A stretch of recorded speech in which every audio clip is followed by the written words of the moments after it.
Hello friends, Bible study की next video में आपका स्वागत है। आज हम ओल्ड टेस्टामेंट जेनेसिस के अध्याय 2 का 1 से 10 वचन पे अध्ययन करेंगे। उत्पत्ति के पहले अध्याय में हमने देखा कि परमेश्वर ने कैसे पृथ्वी बनाई, कैसे अंधकार और ज्योति को अलग किया और समुद्र में रहने वाले जीव जंतुओं को बनाया।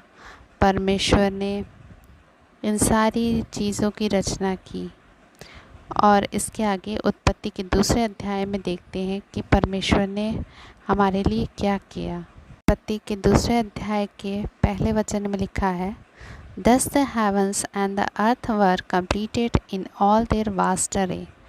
मतलब स्वर्ग और पृथ्वी पूरी तरीके से बन गए थे। दूसरे अध्याय के दूसरे वचन में लिखा है, By the seventh day God had finished the work he had been doing, so on the seventh day he rested from all his work। छठवें दिन तक परमेश्वर ने पृथ्वी और स्वर्ग की रचना कर दी थी और सातवें दिन परमेश्वर ने विश्राम किया। उत्पत्ति 2 के तीसरे वचन में लिखा है, Then God blessed the seventh day and made it holy, because on it he rested from all the work of creating that he had done।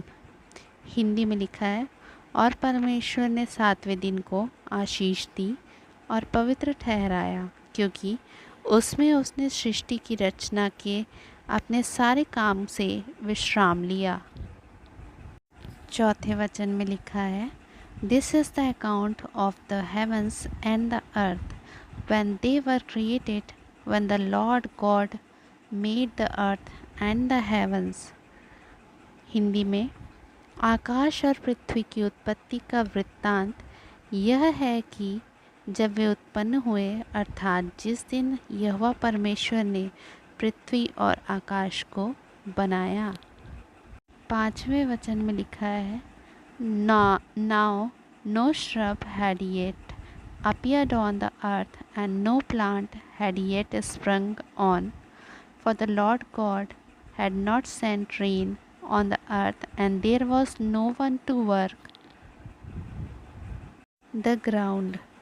अर्थात जब मैदान का कोई पौधा पृथ्वी पर न था और न मैदान का कोई छोटा पेड़ उगा था, क्योंकि यहोवा परमेश्वर ने पृथ्वी पर जल नहीं बरसाया था और भूमि पर खेती करने के लिए मनुष्य भी नहीं था।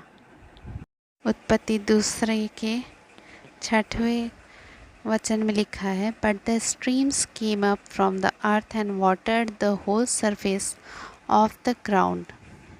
हिंदी में लिखा है, तो भी कोहरा पृथ्वी से उठता था, जिससे सारी भूमि सींच जाती थी।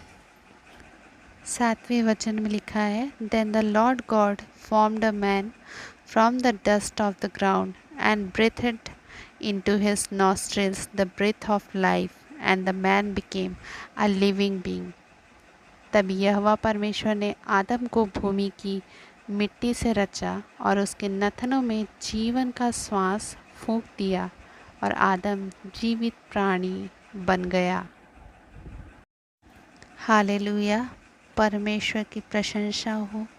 परमेश्वर ने मिट्टी से आदम को रच दिया और उसके नथनों में श्वास को फूंक दिया। आठवें वचन में लिखा, Now the Lord God had planted a garden in the east in Eden, and there he put the man he had formed। और यहोवा परमेश्वर ने पूर्व की ओर अदन की एक वाटिका लगाई और वहाँ आदम को, जिसे उसने रचा था, रख दिया। उत्पत्ति दूसरे अध्याय के 9वें वचन में लिखा है, The Lord God made all kinds of trees grow out of the ground, trees that were pleasing to the eye and good for food। In the middle of the garden there were the trees of life and the tree of knowledge of good and evil।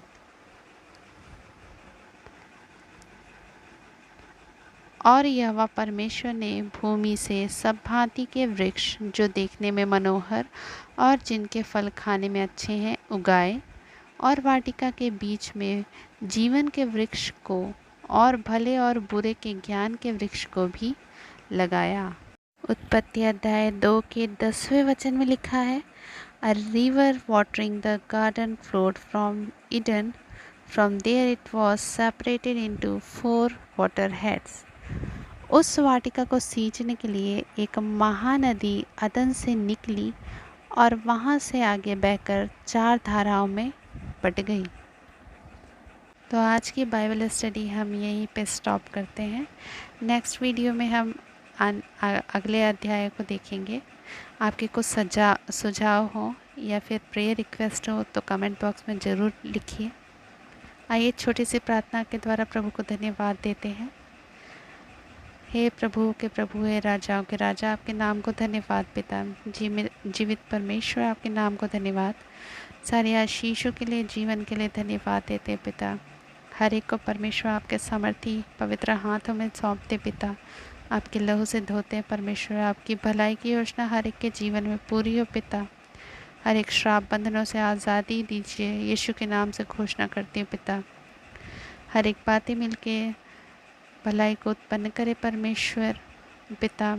आपने जैसा पवित्र बनाई है हर एक को परमेश्वर अपने राज्य के लिए तैयार कीजिए परमेश्वर पिता। जीवनों का समर्पण करते हैं परमेश्वर, आपके नाम को धन्यवाद देते हुए परमेश्वर पिता। जैसे स्वर्ग में आपकी बातें पूरी होती पिता, पृथ्वी पर भी पूरी होने पाए। आपका राज्य है परमेश्वर पिता। हर एक घुटना टिके, हर एक ज़बान आपके नाम का अंगीकार करे पिता। यीशु के सामर्थी नाम से मांगते हैं, आमीन। Praise the lord. See you in next video. Bye bye, take care.